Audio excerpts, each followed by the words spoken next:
nas'aluka ilman nafi'an wa rizqan thayyiban wa amalan mutaqabbala. Hadirin dan juga hadirat rahimani wa rahimakumullah. Alhamdulillah kita bersyukur kepada Allah Subhanahu wa taala di pagi hari yang cerah dan sejuk ini kita dapat berkumpul di tempat ini dalam rangka untuk mengecas atau seperti hari ini.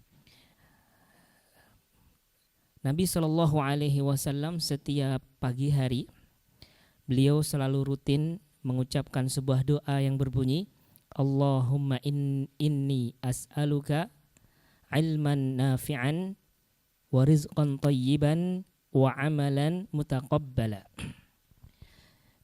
Allahumma inni, ya Allah, sesungguhnya aku as'aluka, meminta kepadamu ilman nafi'an, ilmu yang bermanfaat, wa rizqan thayyiban, dan rizki yang baik, wa amalan mutaqabbala, serta amalan yang engkau terima.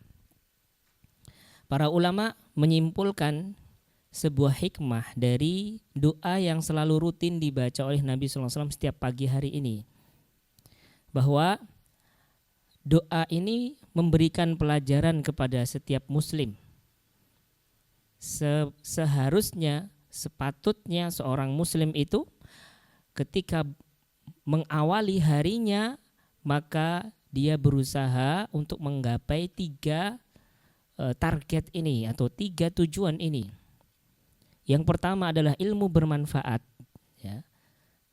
Oleh karena itu, di dalam satu hari yang kita lalui sepatutnya ada ilmu bermanfaat yang kita terima atau yang kita dapatkan, entah itu dari membaca atau itu dari mendengarkan atau menghadiri pengajian seperti ini.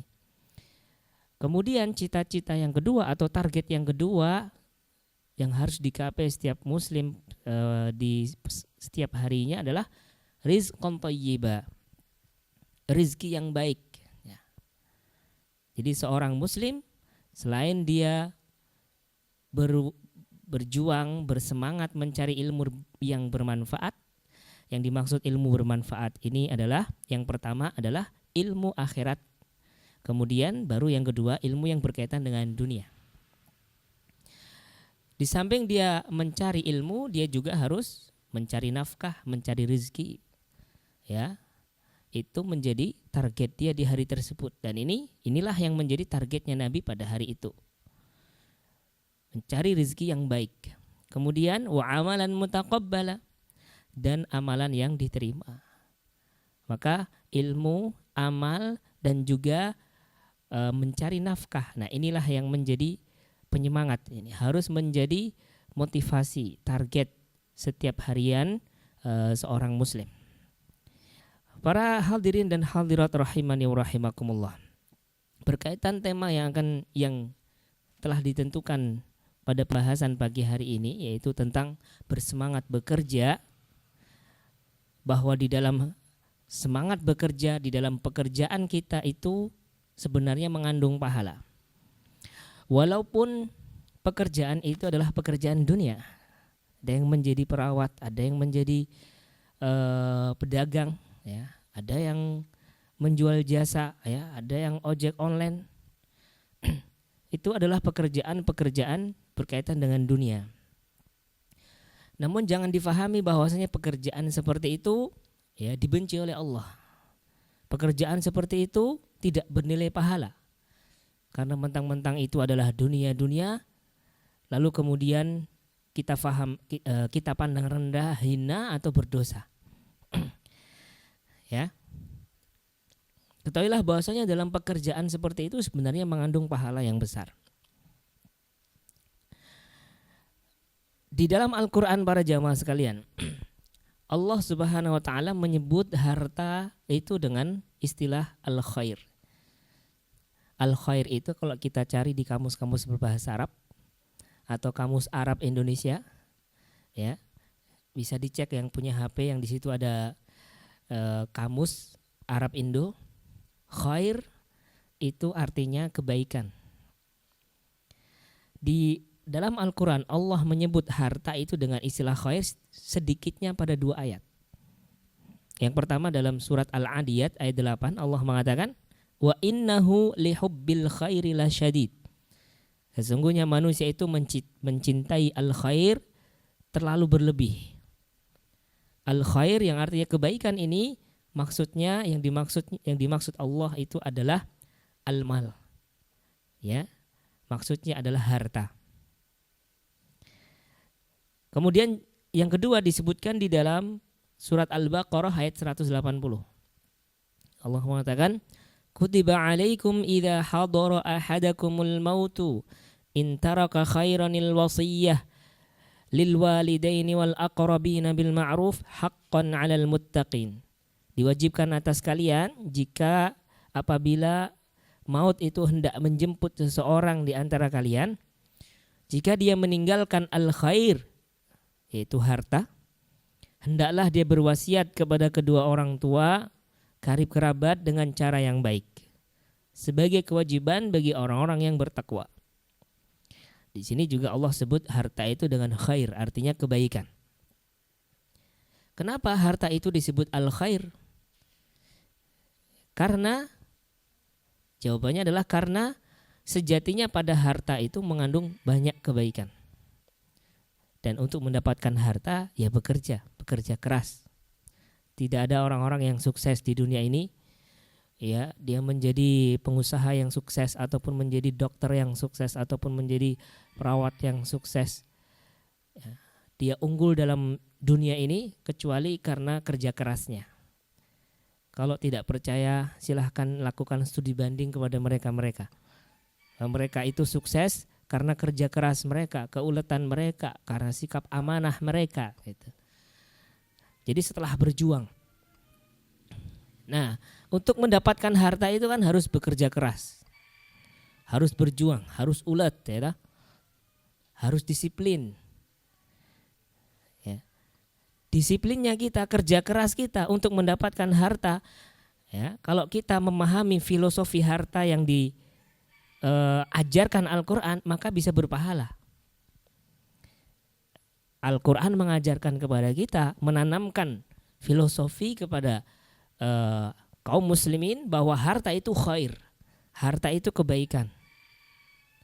Kenapa harta disebut kebaikan? Karena banyak pintu-pintu pahala itu ya dibukakan oleh Allah melalui jalur harta. Ya, seperti sedekah jariyah. Salah satu di antara 3 amalan yang tidak akan terputus setelah kita meninggal dunia itu salah satunya adalah dari jalur harta. Nabi mengatakan idza mata ibnu adam in qata'a amaluhu illa min thalath. Jika manusia itu meninggal maka seluruh ibadahnya terputus. Artinya dia udah enggak dapat pahala lagi.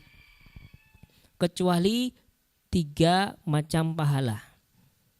Yang pertama ilmun yuntafa'u bihi, ilmu bermanfaat, yaitu ilmu agama yang diajarkan. Kemudian pertama shadaqatun jariyah, yang pertama sedekah jariyah, yang kedua ilmun yuntafa'u bihi, ilmu bermanfaat yang dia ajarkan, wal waladus shalihu yad'u lahu. Yang ketiga anak saleh yang mendoakan dirinya. Jadi salah satunya itu shadaqatun jariyah. Amal jariyah itu masuk kepada kita melalui harta jariyah yang kita sedekahkan. Maksudnya yang disebut sedekah jariyah itu adalah sedekah yang manfaatnya terus mengalir. Ya. Seperti masjid yang kita bangun.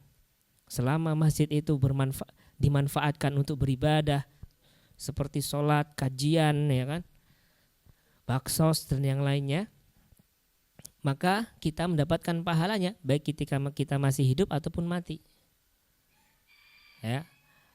Atau misalnya rumah tahfidz yang kita bangun, jalan yang kita bangun, sumur yang kita alirkan ya. Manfaatnya itu berkesinambungan. Nah, itu namanya sedekah jariyah. Ya. Kami mengenal ada seorang yang kaya raya di negeri ini. Dia memiliki banyak perusahaan. Salah satu perusahaannya itu dia jadikan sedekah jariyah. Salah satu perusahaannya itu sahamnya itu dia berikan kepada untuk membiayai para santri. Ya. untuk membiayai sebuah pondok pesantren, ya, atau mensubsidi SPP anak para santri di situ. Nah, ini adalah sedekah jariah yang kreatif, yang cerdas, ya. Perusahaan itu terus berjalan, ya, sehingga sedekahnya juga terus gitu. Berbeda kalau kita kemudian memberi sejumlah uang, ya, itu bisa bermanfaat terus. Tapi dengan seperti ini akan lebih langgeng manfaatnya.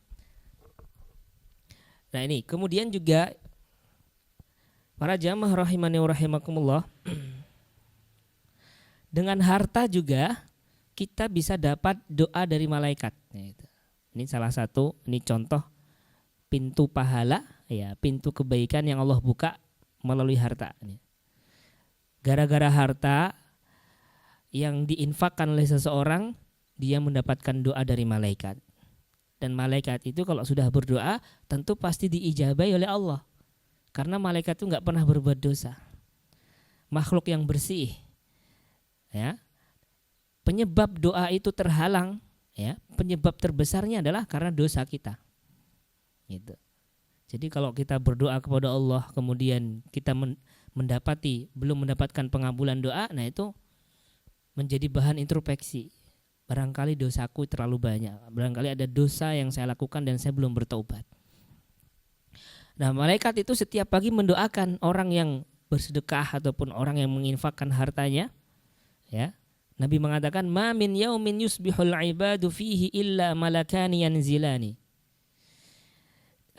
Ketika hamba berada di setiap pagi, maka ada 2 malaikat yang turun dari langit dan berdoa, Allahumma a'ti munfiqan khalafan.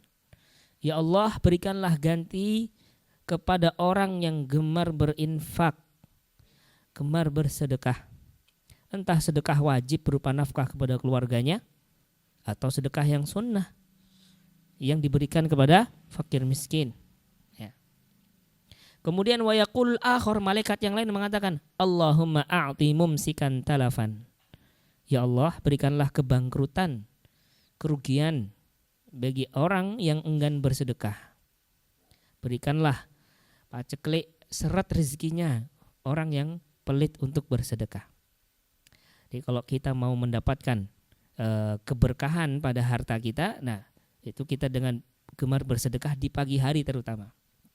Ya, dulu ketika kami di Madinah ada seorang saudagar kaya raya di Madinah yang setiap bulan itu membagikan uang saku kepada para mahasiswa. Ya, itu beliau lakukan setiap pagi. Ya, masih ingat ketika itu setiap Rabu pagi atau setiap Kamis pagi beliau membagikan. Masya Allah, di setiap saat mahasiswa dapat 500 real, ya. Itu setiap pagi, karena memang sedekah di pagi hari ada keutamaan khusus, ya, mendapatkan doa malaikat itu tadi. Nah, yang seperti ini hanya contoh saja, ya, para jamaah sekalian, bahwa dari sini kita tahu bahwasanya banyak jalan-jalan pahala, jalan-jalan surga itu bisa kita titi dari harta. Contoh yang lain misalnya, ya, haji dan umroh. Ini diwajibkan bagi siapa? Bagi orang-orang yang punya harta. Ini ibadah-ibadah yang perlu modal yang seperti itu. Ya. Nah, ini contoh, ya, ataupun ini bukti bahwasanya di dalam Islam harta itu, dunia itu tidak semata-mata buruk. Ya, meskipun manusia, seorang muslim pada dasarnya tetap memandang dunia ini ya rendah, ya. Walal akhiratu khairul laka minal ula. Akhirat itu lebih baik bagimu daripada dunia ini. Secara prinsip dunia ini kita pandang rendah, ya. Namun secara fungsi ataupun manfaatnya, nah kita pandang dunia ini sesuai apa fungsinya, apa manfaatnya. Kalau dunia ini pekerjaan yang sedang kita geluti ini, fungsinya, manfaatnya, ya, itu baik, bahkan amal soleh, misalnya membantu orang tua, menafkah keluarga, ya kan, saya ingin naik haji, ingin mungkin mengumrohkan orang tua, atau ingin bangunin rumah untuk orang tua, ataupun menyiapkan rumah untuk anak-anak, ya, tujuannya mulia. Nah, kita pandang dari kacamata fungsinya ataupun tujuannya menjadi mulia. Gitu. Kalau ini harta yang kita cari siang dan malam ini diperuntukkan, difungsikan untuk hal-hal yang buruk, nah itulah berlaku. Di situ kehinaan dunia di situ berlaku. Nah, para hadirin rahimani wa rahimakumullah, di dalam Al-Qur'an disebutkan disebutkan atau beberapa ayat Al-Qur'an menyebutkan motivasi kepada kita untuk bersemangat dalam bekerja di dunia ini, ya. Allah SWT mengatakan di dalam Al-Qur'an, "Wala tansa nasibaka minad dunya." Dan janganlah kamu lupakan bagianmu di dunia ini. Ya. Wabtaghi fima ataqallahu ad-daral akhirah wala tansa nasibaka minad dunya. Carilah akhirat dengan amalan-amalanmu. Akan tetapi jangan rezeki sudah Allah halalkan, minuman, pakaian, tempat tinggal, keluarga, ya, menikah dan lain sebagainya. Jangan lupakan. Itu rezeki yang sudah Allah halalkan, silahkan dimanfaatkan, silahkan dinikmati. Itu maksudnya walatan sanasi baka minad dunya. Ini sebagaimana ditafsirkan oleh Imam Hasan Al-Basri dan Qatadah. Kemudian makna yang kedua dari walatan sanasibaka minad dunya, jangan lupakan nasibmu di dunia, adalah walatan sanasibaka minad dunya bi an ta'mal fiha lil akhirah.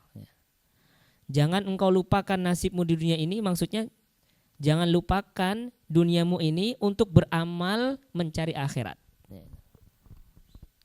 Untuk beramal mencari akhirat. Dan kedua tafsir ini benar. Ya. Di dunia Allah telah siapkan bumi ini dengan segala isinya untuk ditinggali manusia, untuk dinikmati oleh manusia. Makanya ada istilah halal, ada istilah haram, ya. Ada rizki yang Allah izinkan untuk dinikmati, ya. Ada yang tidak Allah izinkan, dan yang Allah haramkan itu kalau kita cek, merenungkan, itu lebih sedikit daripada yang Allah halalkan. Daripada yang Allah haramkan lebih sedikit daripada yang Allah halalkan. Ya. Kemudian juga kita di dunia ini mencari dunia, hidup di dunia, mencari nafkah di dunia untuk apa? Agar kita bisa mendapatkan akhirat. Nah, itu. Ini kedua tafsiran ini benar semuanya. Ya. Jadi seorang mukmin itu mencari dunia untuk akhiratnya. Semakin besar, ya, semakin besar manfaat akhirat yang dia dapatkan dari pekerjaan yang sedang dia geluti, dari bisnis yang sedang dia jalani, ya, atau dari dari perdagangan yang sedang dia jalani, itu maka semakin besar juga semangatnya.